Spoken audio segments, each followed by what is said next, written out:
Assalamualaikum warahmatullahi wabarakatuh. Perkenalkan, nama saya Rahmat Hidayat, asal dari SMA Negeri 1 Jebus, Kabupaten Bangka Barat. Saya merupakan mahasiswa PPG dalam jabatan Angkatan 1 tahun 2022. Dan saat ini saya sudah bersama dengan Bapak Dr. Andes Iskandar, MM, yang merupakan Kepala Dinas Pendidikan Kabupaten Bangka Tengah, Provinsi Kepulauan Bangka Belitung. Assalamualaikum Bapak. Waalaikumsalam warahmatullahi wabarakatuh. Terima kasih Pak atas waktunya. Mohon izin Pak, terkait dengan permasalahan yang kami identifikasi dalam proses PPG ini, ada beberapa poin pertanyaan yang ingin kami wawancarai atau kami tanyakan kepada Bapak. Langsung saja Pak ya ke pertanyaan yang pertama terkait literasi digital Pak. Akses internet yang saat ini sangat bebas menjadi masalah baru bagi guru dalam mengontrol aktivitas siswa. Sementara akses internet sendiri sangat membantu guru dalam proses pembelajaran untuk mencari berbagai sumber belajar sebagai referensi belajar siswa. Nah Pak, upaya apa yang kira-kira bisa dilakukan sekolah dalam permasalahan tersebut sehingga sekolah tetap dapat memberikan kebebasan kepada siswa dalam mencari sumber belajar selama berada di sekolah, sekaligus menumbuhkan kesadaran siswa dalam kebebasan penggunaan internet di sekolah dan di kehidupan sehari-hari. Baik, saya coba. Yang pertama, memang digitalisasi itu memang sangat penting bagi siswa karena kebutuhan mereka ke depan memang dunia ini sangat-sangat membutuhkan sekali digitalisasi ini. Karena akan ketinggalan anak-anak kita kalau tidak mereka memahami tentang itu. Kemudian yang memang internet itu ya ada baiknya ada buruknya. Nah, kalau memang yang buruknya ini memang pemberian pemahaman kepada peserta didik itu sangat penting sekali. Jangan sampai mereka menggunakan internet itu dalam hal yang negatifnya, tapi banyak hal yang positifnya di situ.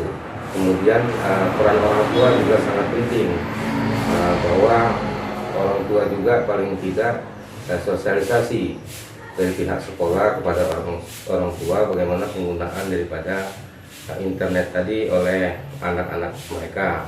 Yang jelas mereka ya harus memantau apa yang dikerjakan anak-anak itu pada saat menggunakan internet itu. Karena sudah bebas di mana-mana, sudah ada jaringan internet, dan jarang sekali yang masih blank spot itu rata-rata sudah di daerah kita khususnya di sini sudah ada semua jaringan internet itu. Jadi tinggal bagaimana nanti pihak sekolah memberikan sosialisasi, menanamkan pemahaman kepada anak supaya bahwa dampak negatifnya apabila melihat yang konten-konten yang negatif itu kepada diri mereka. Jadi pemahaman itu dulu yang harus ditanamkan bahwa kerusakan ya saraf-saraf otak segala macam itu karena pengaruh daripada yang melihat konten-konten yang negatif itu sangat berbahaya sekali. Oleh karena itu mereka diberikan pemahaman ke arah sana dulu.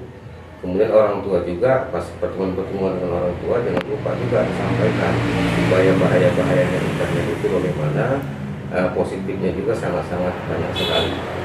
Karena kalau mereka dilarang menggunakan internet, karena kebutuhan mereka di masa-masa yang akan datang ya semua ya sangat-sangat diperlukan sekali digitalisasi tadi. Dan guru juga memang ya harus menguasai juga paling tidak belajar bersama untuk mempermudah dalam proses pembelajaran tadi. Itu. Oke, terima kasih Bapak. Jadi ada beberapa catatan yang kami tangkap tadi. Yang pertama itu memberikan pemahaman dulu Bapak ya. Kemudian yang kedua juga peran keluarga berarti sangat penting dalam hal ini. Baik Bapak, kemudian sedikit kita kembangkan sedikit dari permasalahan ini. Bagaimana tanggapan Bapak jika seandainya ada sekolah yang melarang peserta didik untuk membawa handphone ke sekolah? Menurut Bapak seperti apa? Nah, kalaupun memang di sekolah itu saat-saat tertentu tidak menggunakan jaringan handphone yang dimiliki oleh anak, HP-nya itu ini memang tidak perlu dibawa. Tapi pihak sekolah memang harus menyiapkan kalau dalam proses-proses pembelajaran ya ada lab komputernya, ada komputer-komputer, ada jaringan internet juga di sekolah pada saat proses-proses pembelajaran itu, sehingga anak pun ya penggunaan HP juga memang pada waktu di sekolah penggunaan internet itu memang khusus untuk proses pembelajaran di sekolah. Oke, berarti sebenarnya bukan dilarang tapi sedikit diatur pembatasan penggunaan itu Pak ya? Iya. Oke, lanjut ke pertanyaan kami yang kedua Pak. Permasalahan kesulitan belajar peserta didik. Nah Pak, belakangan ini kan setelah pasca pandemi COVID itu banyak sekali siswa yang mengalami kesulitan belajar Pak. Salah satunya mungkin learning loss, di mana siswa seperti kehilangan gairah dalam belajar. Siswa yang selama ini memiliki pengetahuan dan keterampilan yang baik seolah-olah menjadi hilang arah Pak, sehingga kemampuan yang mereka miliki selama ini seakan menghilang.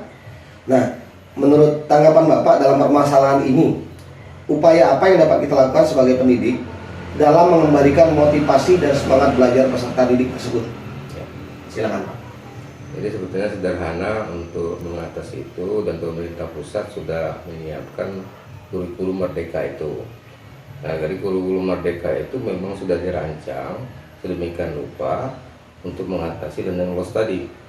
Jadi dia akan memilih materi-materi yang esensial saja, yang penting-penting saja, dan guru juga diberikan kebebasan sehingga waktu pada proses dia untuk memberikan proses pembelajaran tadi diberikan waktu yang lebih lama lagi, sehingga konsep-konsep yang dipelajari itu betul-betul lebih mendalam lagi pada anak-anak tadi. Jadi merdeka belajar itu diharapkan juga ya untuk tadi mengatasi masalah-masalah yang learning loss yang pada 2 tahun ini. Dari itu di konsepnya merdeka belajar tadi, baiknya nanti merdeka belajar mandiri berbagi atau mandiri berubah, itu semua dirancang, diatur dari pemerintah pusat itu untuk yang menjawab tantangan learning loss tadi, sehingga lebih cepat mungkin penyelesaiannya tadi, baik itu nanti di dalam proses pencapaian kompetensi yang diinginkan pada anak tadi, kemudian pemantapan atau pendalaman daripada konsep daripada pelajar Pancasila tadi. Baik Bapak, sebetulnya untuk permasalahan ini pemerintah sendiri sudah berperan Pak ya untuk mengatasi permasalahan ini sendiri. Baiklah Pak, untuk lanjut ke pertanyaan berikutnya. Nah ini Pak, sebagai satu contoh kasus, terkadang orang tua siswa itu tidak merespon terhadap komunikasi yang dibangun oleh pihak sekolah Pak. Bahkan sering dijumpai juga ada sebagian orang tua itu yang menyerahkan sepenuhnya pendidikan anaknya ke sekolah. Mereka beranggapan bahwa ketika anaknya tersebut sudah masuk ke satu sekolah, maka tanggung jawab pendidikan anak tersebut merupakan sepenuhnya tanggung jawab sekolah. Nah, jika dalam kondisi seperti ini, kira-kira bagaimana tanggapan Bapak? Ya, jadi kita di pihak sekolah itu seharusnya dia petakan dulu kondisi orang tua tadi. Jadi pendidikan orang tua kita lihat juga. Ya, gimana kondisi kita misalnya di kampung seperti ini, rata-rata kan pendidikan orang tua itu kan rendah. Jadi mereka itu memang berharap penuh dengan sekolah itu untuk mendidik anaknya. Tetapi kalau orang tuanya sudah punya pendidikan yang lebih baik, lebih tinggi, itu mereka sudah paham dan ngerti bahwa tugas tanggung jawab pendidikan itu bukan hanya di sekolah saja, ya orang tua, ya pemerintah, ya masyarakat juga. Nah, jadi itu yang kita butuhkan, bahwa kita harus tahu pemetaan daripada siapa sih orang tua murid-murid kita ini, didik kita ini. Bahkan kita tahu tingkat pendidikannya bagaimana rata-ratanya. Nah, tinggal nanti kita ngambil sikap apa yang harus kita lakukan kepada orang tua biar memahami proses anaknya belajar ini tidak hanya tanggung jawab daripada pihak sekolah, tugas mereka juga harus tahu jelas seperti itu. Nah, perlu ya pertemuan-pertemuan dengan orang tua itu yang akan melalui apa saja, kegiatan apa, untuk memberikan pemahaman dan sosialisasi pentingnya peran daripada orang tua dalam proses belajar di sekolah. Waduh, lumayan berarti Pak ya. Jadi perkembangan pendidikan peserta didik itu sendiri sebenarnya bukan hanya tanggung jawab sekolah, namun juga banyak peran di situ, ada peran masyarakat, peran keluarga, dan peran pemerintah. Baik Pak, lanjut ke pertanyaan terakhir tentang pemanfaatan teknologi inovasi dalam pembelajaran.